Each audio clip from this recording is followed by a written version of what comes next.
반갑습니다. 대기업에서 재무와 가치를 집중적으로 분석하는 멘토 윤수영입니다. 이번에 할 종목은 3기이고요.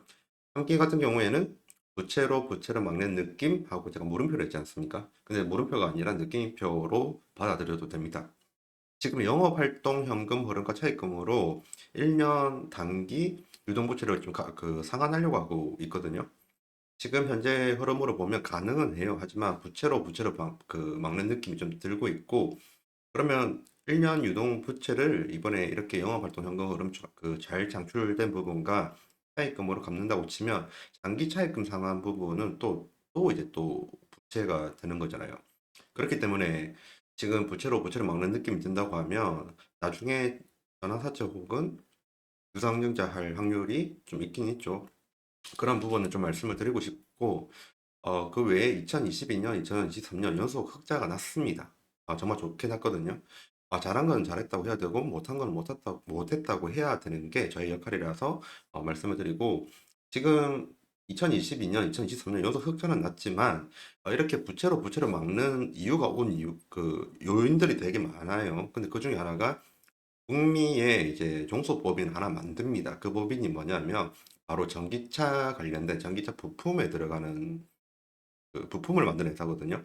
전기차 부품을 만드는 시장 쪽에 과한 투자를 했습니다. 그렇기 때문에 전기차 시장 부분도 검토를 해봐야 되는 상황이 있고요. 그래도 오늘 처음 뵀으니까 실적을 좀 보고 가도록 하겠습니다. 실적을 보면 2019년도 때 매출이 3,018억 정도였습니다. 그런데 2023년도를 보면 5,374억으로 크게 늘어납니다. 대략적으로 2,300억 정도가 매출액이 늘었죠. 매출의 상승률이 5년 동안 60% 정도였습니다. 이 정도면 어느 정도냐면 매우까지는 아니더라도 훌륭한 성장률이다라고 말씀을 드리고 싶고요. 19년도는 흑자를 냈는데 2020년, 21년도 때는 적자를 냈습니다. 그 이유가 뭐냐면 2020년부터 보도록 할게요.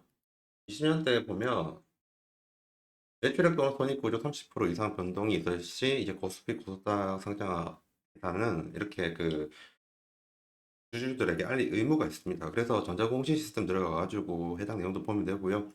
우선 내용을 보면 영업이익 적자 전환 보이죠? 당기순이익도 적자고, 그리고 그 사유가 밑에 적혀 있습니다.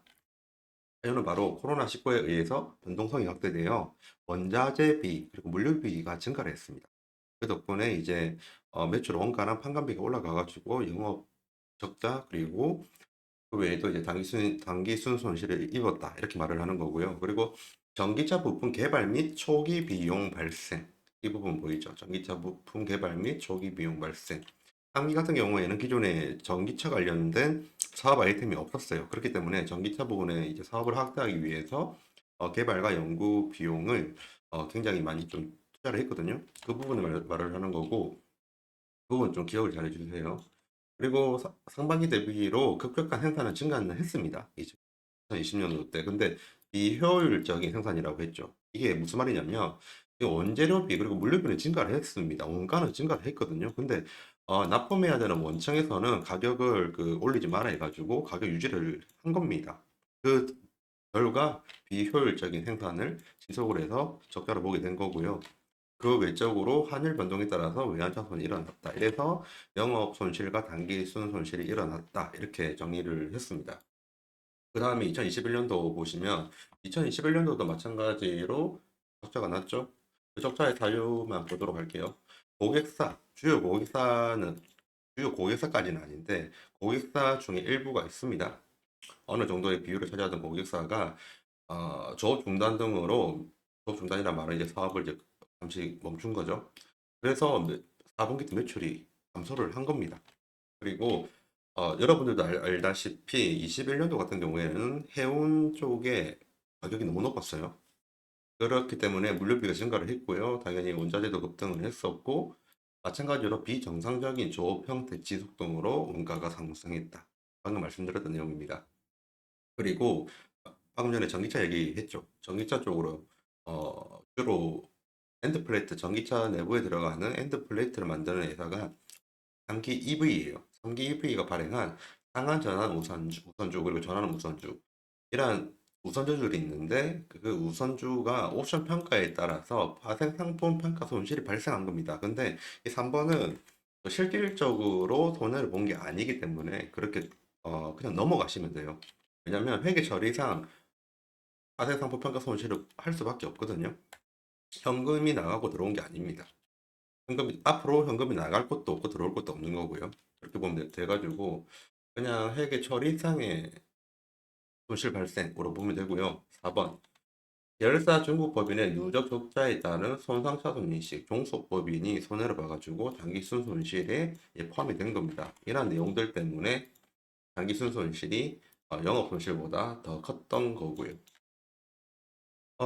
추가적으로 말씀드리면 이제 2022년도 넘어가면서 영업이익 흑자가 났죠. 플러스 났고 그리고 2023년도 가면서 또 영업이익이 났습니다. 이제는 영업 흑자로 내는 좀 좋은 흐름을 타고 있는데 하지만 2022년도 보면 당기순 손실이 276억 정도 있습니다. 그 내용도 봐야겠죠. 당기순 손실이 그렇게 많이 난 이유는 바로 계열사 중에서 중국 법인이 있었습니다.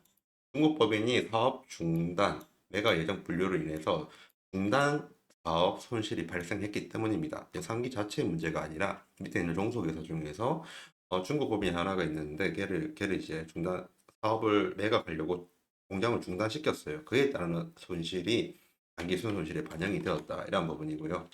그리고 예전에 코로나로 인해서 비정상적으로 하던 조명패가 이제 드디어 흑자로 전환했다. 이건 영업이익 쪽 이야기죠.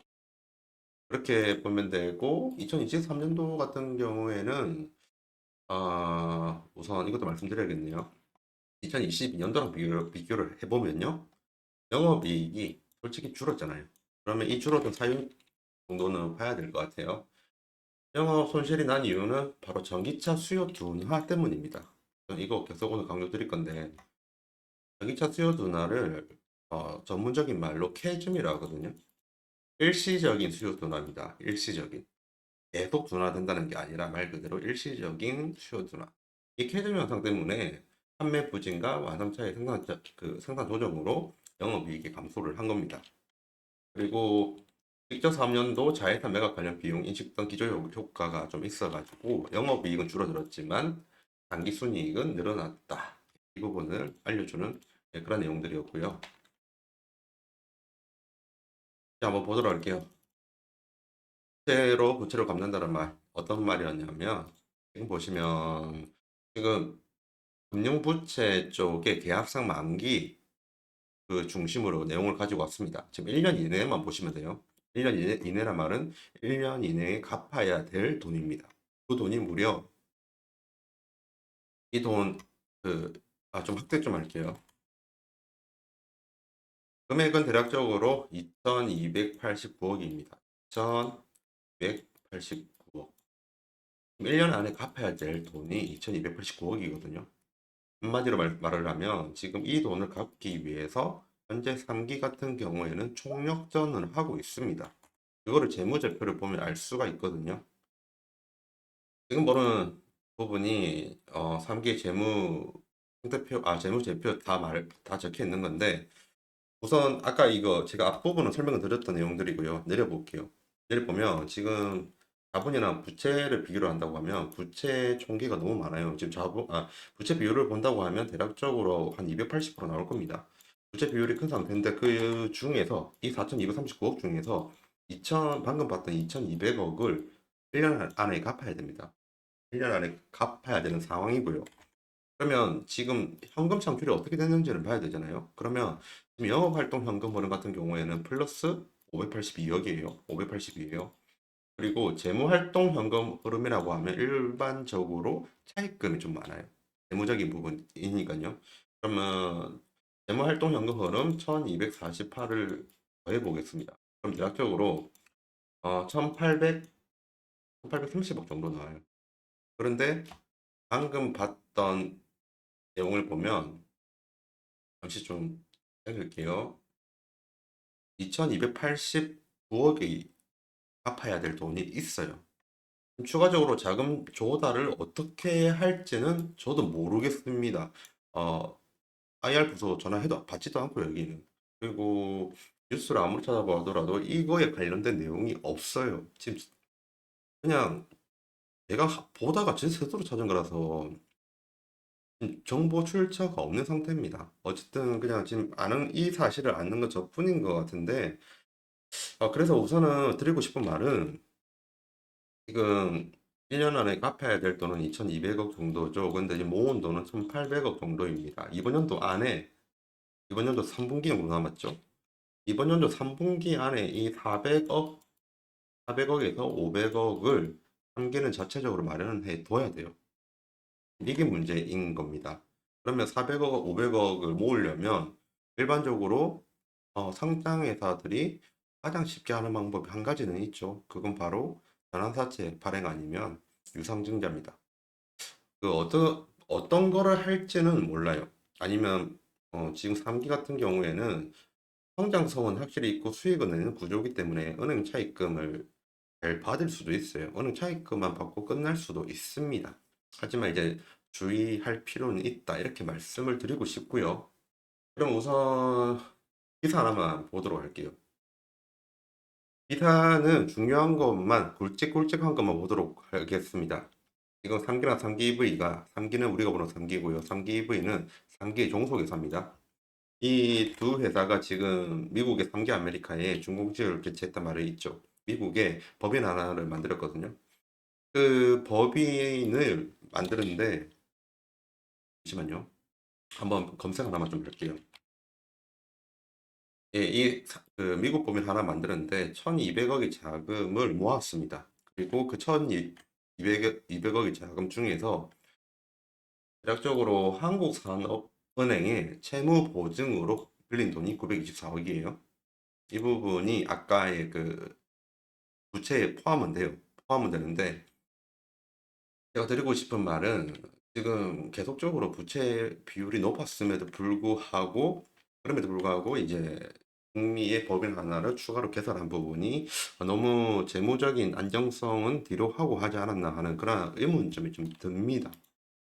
하지만 좀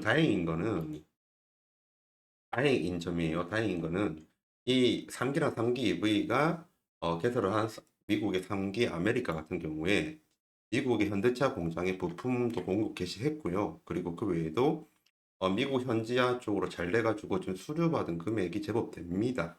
근데 이제 그 수익 실현을 할 수 있는 시점이 문제예요. 그 수익을 실현할 수 있는 시점이 25년 혹은 26년부터 시작이에요. 그러면 지금 24년이잖아요. 24년과 25년 사이에 갭이 있습니다. 지금 이 갭에서 제일 중요한 게 방금 말씀드렸던 부채예요.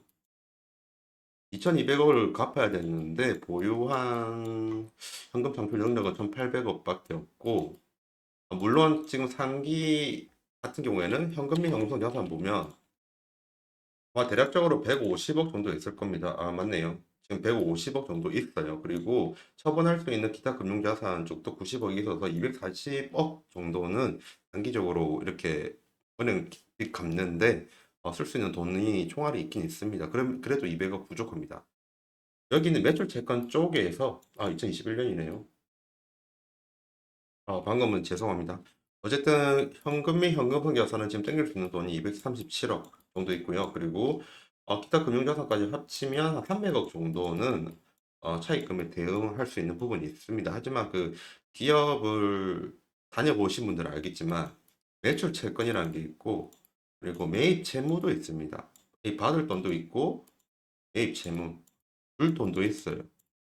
이 사이에 어느 정도 현금을 가지고 있어야지만 차가 부도가 안 나요. 이걸 좀 약간 유식한 말로 운전자본이라고 하는데 이 텀에 있는 그러한 현금 정도는 가지고 있어야 됩니다. 근데 제가 계산을 해보니까 딱 그 정도만 갖고 있더라고요. 어떤 느낌인지 알겠죠? 운전자본으로 활용할 돈만 지금 현금 및 현금성 자산으로 있는 상태입니다. 그래서 지금 이 현금 및 현금성 자산은 손을 대지 못한다가 전 정답인 것 같고요. 결국에는 어, 단기가 빨리 회복하려면 지금 전기차 쪽으로 투자를 했던 전기차 쪽에서 뭔가 수익이 빨리 와야 됩니다. 2025년도, 26년도에 오는 게 아니고요. 2024년도에 뭔가가 필요한 상황입니다. 그런데 안 좋게도 지금 전기차는 캐즘 상태이기 때문에 빨리 수익화할 수 있는 부분이 없어요. 솔직하게 말씀드리면 2024년도 말부터는 기대 가능한데 일단 그 전까지는 좀 힘들 거로 보이고요. 그래서 3기 같은 경우에 내연기관 쪽이라든지 하이브리드 쪽으로 뭔가 호재적인 부분이 없으면 이번에 유성증자나 혹은 전환사채 의심해 볼 만하다고 생각을 하고 있습니다. 그냥 이거는 저의 뇌피셜이고요. 뇌피셜인 만큼 참조로 좀 활용을 부탁드리겠습니다. 마지막 차트 보도록 하겠습니다. 차트를 보면 2000, 2022년 9월 많이 올랐죠. 그리고 2022년 8월부터 올랐어요. 이때 올랐던 거는 당연히 전기차에 대한 기대감이에요. 전기차에 대한 기대감. 자회사인 상기 EV의 엔드 플레이트에 대한 기대감으로 그때 올랐어요. 이게 지금 보는 게 엔드 플레이트인데 전기차의 어, 셀은 보면 모듈이거든요. 뭐 그 모듈을 보호하는 보호 장치라고 보면 됩니다. 이 엔드 플레이트에 대한 기대감으로 올랐다가 이제 지속적으로 이제 그 제가 말씀드렸던 부채 위험 아니면 뭐 전기차 부분에서 지금 실적 안 나는 부분 이런 부분들이 지금 다 반영이 돼가지고 주가가 하락을 이렇게 하고 있는 거거든요. 일단 반등을 하기 위해서는 일단 전기차 부분에서 뭔가 죄송합니다. 벌레가 있어갖고 전기차 부분에서 수요가 회복이 된다든지 아니면 내연기관 하이브리드 쪽에서 뭔가 대형 프로젝트를 딴다고 하면 그때 그러한 조건이 아니면 지금 현재의 상승 모멘텀은 없는 것으로 보입니다. 그리고 마지막으로 말씀드렸지만 전환사채 그리고 유상증자 관련된 부분은 한번 조심하셨으면 하는 마음이 있습니다. 지금까지 대기업에서 재무와 가치를 집중적으로 분석하는 멘토 윤수명입니다. 감사합니다.